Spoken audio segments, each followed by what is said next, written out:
తాకట్లో ఉన్న బంగారాన్ని విడిపించి ఆ రోజున మార్కెట్ ధర కట్టి మిగిలిన డబ్బును మీకు అందిస్తుంది కొమ్మూరి గోల్డ్. అండ్ మనశంకర వరప్రసాద్ గురించి నాకు ఇంకొక క్వశ్చన్. హర్షవర్ధన్ గారితో మాట్లాడినప్పుడు ఆయన ఇంటర్వ్యూలో ఒక మాట చెప్పారు. చిరంజీవి గారు యాక్ట్ చేస్తున్నప్పుడు అనిల్ గారు వెళ్ళి ఒక్కో దగ్గర కరెక్ట్ చేసేవాళ్ళంట. ఆయన ఏంద్రా చిరంజీవి గారిని ఈయన కరెక్ట్ చేస్తున్నారంటే ఈయన వెళ్ళి చెప్తుంది ఏదో కాదు, సార్ ఆ గ్యాంగ్ లీడర్లో లుక్ ఇవ్వండి, సార్ ఆ ముఠా మేస్త్రిలో చెయ్యి తిప్పినట్టు తిప్పండి, ఈ చెప్తున్నారంట. ఇలాంటి చిన్న చిన్న కరెక్షన్లు అనిల్ రావిపూడి గారు చేస్తున్నప్పుడు చిరంజీవి గారి రియాక్షన్ ఏంటి? ఒక్కసారి అయితే నేను చిరంజీవి గారు నార్మల్గా షార్ట్ అయిన తర్వాత కూర్చుంటే మాట్లాడుతున్నప్పుడు అన్నారు, అనిల్ రావిపూడి ఒకటి రాసుకునేటప్పుడు ఒకటి అనుకుంటాడే, అది కనుక మనం దాన్ని తప్పి వేరే ఏదైనా చేద్దాం అనుకుంటే అస్సలు తీసుకోలేడు, పాపం అల్లాడిపోతాడు చిన్నపిల్లలాగా. అంటే ఆయన కూడా ముచ్చటగానే ఆ మాట అన్నారు. సో వెరీ పర్టికులర్, మనం ఇట్లా చేయాలంటే ఇట్లా చేయాలి, ఎందుకంటే ఆయన అలా అనుకొని రాసుకున్నాడు. అది ఏదైందా నా శాతం నాకే చెప్తున్నాడు. అవును. అండ్ సార్ కూడా బాగా ఎంజాయ్ చేసేవాళ్ళు. అండ్ ఒకటి ఏంటంటే బేసిక్గా ఇప్పుడు చిరంజీవి గారి పక్కన 50 రోజులు ఉండి చూశాను కదా సార్ని. ఐ ఫీల్ లైక్ నాకు ముందటి నుంచి ఉండేది ఒకటి ఏంటంటే, కమర్షియల్ సినిమాకి రాయడం అంత ఈజీ కాదు. కరెక్ట్. కమర్షియల్ సినిమా రాసేవాళ్ళు ఎలాంటి సినిమా అయినా రాయగలరు. కమర్షియల్ సినిమా రాసేవాళ్ళు డాక్యుమెంటరీ కూడా తీయగలరు. డాక్యుమెంటరీ తీసేవాళ్ళు వచ్చి కమర్షియల్ సినిమా రాయలేరు. కరెక్ట్.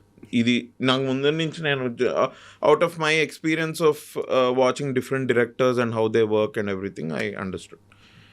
ఇప్పుడు చిరంజీవి గారి పక్కన ఇది చేసినప్పుడు యాక్ట్ చేసిన తర్వాత నాకు అనిపించేది ఏంటంటే, కమర్షియల్ యాక్టింగ్ కూడా టఫే. ఓకేనా, అదంత ఈజీ కాదు, అదే కష్టం.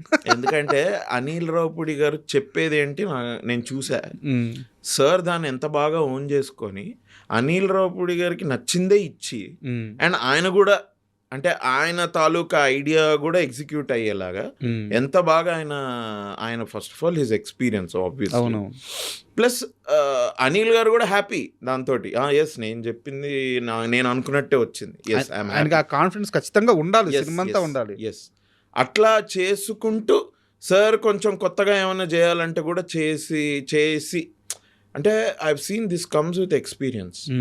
సో చిరంజీవి గారు దాన్ని ముచ్చటగా పాయింట్అవుట్ చేసి ఎంజాయ్ చేశారు.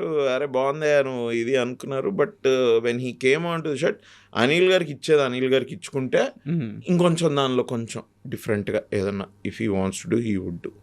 అట్లా ఐవ్ సీన్ దట్ హ్యాపెన్. మనం సినిమా గురించి కాస్త పక్కకు వచ్చి క్రికెట్ గురించి మాట్లాడుకుందాం. ఎస్, ఒక 2 years బ్యాక్ అనుకుంటాను, 2 years బ్యాక్ 1 year బ్యాక్, నాకు సరిగ్గా గుర్తులేదు, మీరు ఒక ఇంటర్వ్యూకి వెళ్ళారు. ఐపీఎల్లో ఏ టీంలు ఫైనల్కి వస్తే మిమ్మల్ని గెస్ట్ చేయమంటే చాలా కరెక్ట్గా గెస్ట్ చేశారు. వావ్, అడ్డిగుడ్డి అంటారు తెలుసా. కళ్ళు మూసుకొని బ్యాట్ తిప్పితే తగిలితే 6 వెళ్ళిపోయింది. అలాంటి గుర్తుందా మీకు? గుర్తుంది. పర్మిట్ రూమ్లో I think SRH and Mumbai Indians వస్తారు ఫైనల్ కి. SRH KKR something and SRH win అవుద్ది అని చెప్పి. హైదరాబాద్ లో ఉన్నవాడు SRH విన్ అవుద్ది అంటే అది ఎంత పెద్ద విడ్డూరం అది.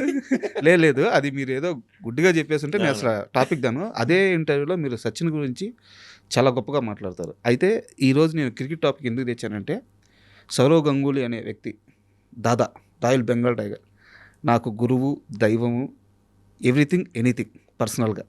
సో నా గంగూలీ గురించి మీ మాటల్లో వినాలనుకుంటున్నాను. గంగూలీ ఆట మీరు చూసుంటారు, గంగూలీ కెప్టెన్సీ మీరు చూసుంటారు.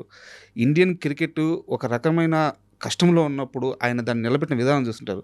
గంగూలీ గురించి మీ మాటల్లో చెప్పు. బ్రో, ఇయర్ 2002 నుంచి ఒక 2011 వరకు అనుకోండి, ఒక 10 years టంచన్గా నేను సౌరవ్ గంగూలీ అంటే ఆ టీం చెప్తా వినండి. సౌరవ్ గంగూలీ, సచిన్ టెండూల్కర్, వీరేంద్ర సెహ్వాగ్, రాహుల్ ద్రవిడ్, VVS లక్ష్మణ్, యువరాజ్ సింగ్, తర్వాత బౌలర్స్ మొహమ్మద్ కైఫ్, అయ్యో బౌలర్స్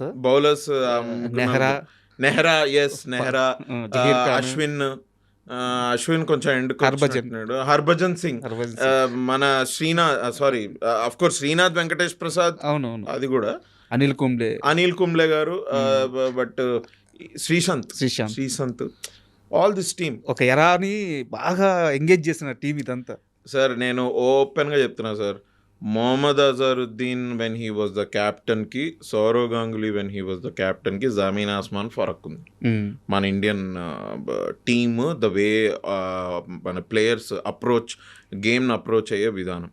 మొహమ్మద్ అజరుద్దీన్ టైంలో నిజంగానే అట్లా ఉండేది అని అనిపించింది నాకు. ఎప్పుడంటే నేను అప్పుడు మొహమ్మద్ అజరుద్దీన్ క్రికెట్ నేను ఎక్కువ చూడలేదు, obviously I was a kid. But Sourav Ganguly ఇది మాకు కరెక్ట్గా టీనేజ్.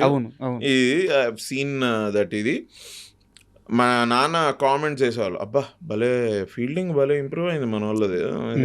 మొహమ్మద్ అజరుద్దీన్ ఉన్న టైంలో పడితే మళ్ళీ ఇది ఉతుక్కోవాలేమో ఎందుకులే అని పడేవాళ్ళు కాదు.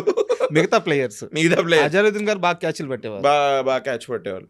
But I think it comes from the captain. And Sourav Ganguly ఎవరేమనుకున్నా సరే is the greatest Indian captain without winning a world cup నాకు ఇన్ మై ఒపీనియన్. ఎందుకంటే Kapil Dev was amazing obviously.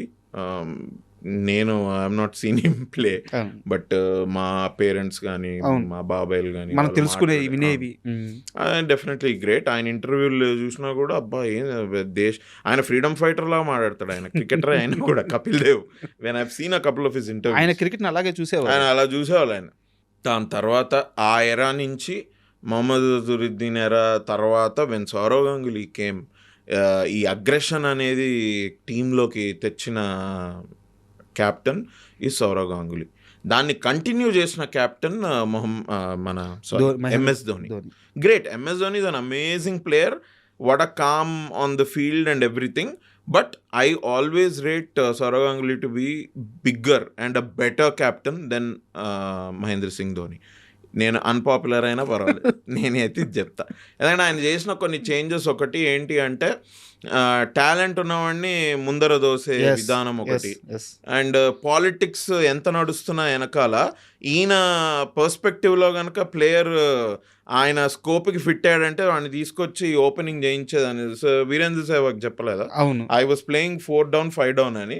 Yeah వీరు క్యా కర్ రే భాయ్ ఇది అంటే లేదు ఓపెనింగ్ చేయను అంటే, అన్నా నీ దీంతో నేను 4 down 5 down కూడా రానన్నా, బయటికి వెళ్ళిపోతా అంటే, నువ్వు 4 down 5 down నుండి నీ పొటెన్షియల్ ఏం బయటపడుతుంది?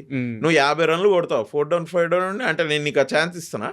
2 down నేను అవుట్ అయ్యే వరకు ఒక స్కోర్ వస్తుంది కదా, నీకు ఎప్పుడు పొటెన్షియల్ నీది బయటపడదు. అంటే నువ్వు ఒక 100 runs ఎప్పుడన్నా కొడదాం అనుకుంటున్నావా, అది నువ్వు 4 down 5 downలో నువ్వు చేయలేవు. చూద్దాం, నీకేం లేకపోతే మళ్ళీ 4 down 5 downకి వచ్చాయని నేను ఉన్నాను కదా, నీకు ఖచ్చితంగా బ్యాకప్ చేస్తాను గ్యారంటీ ఇచ్చాను. నీకెందుకు అదంతా నాకు వదిలే, నువ్వు వెళ్ళు, నేను చెప్తుంటే నువ్వు ఏందిరా నువ్వు అని. తర్వాత షహ్వాగ్ ఓపెనింగ్ అనేది ఒక హిస్టరీ అదొకటి. తర్వాత the way batsmen and bowler ratio, 7 batsmen and 4 bowlers. 4 bowlers చాలు. ఇంకొక batsmen 7th batsman could be an allrounder and 6th and 7th batsman could be an allrounder. 2 allrounders, 4 బౌలర్లు, 5 batsmen. ఇవాళ that template is being used by Australia, every team, New Zealand. ఎందుకంటే వాళ్ళకి నాకు ఎంత బాగా గుర్తుందో, నాకు హోప్ పోయేది కాదు. First of all Sachin out అయితే హోప్ సగం చచ్చేది. But I could count on Rahul Dravid and VVS Laxman and Yuvraj Singh, Mohammad Kaif. అరే వీళ్ళు కూడా కొట్టి విన్ అయిన గేమ్స్ ఉన్నాయి కదా. అవును, NatWest series final, Lord's balcony. Absolutely. So Sourav Ganguly is one of the greatest captain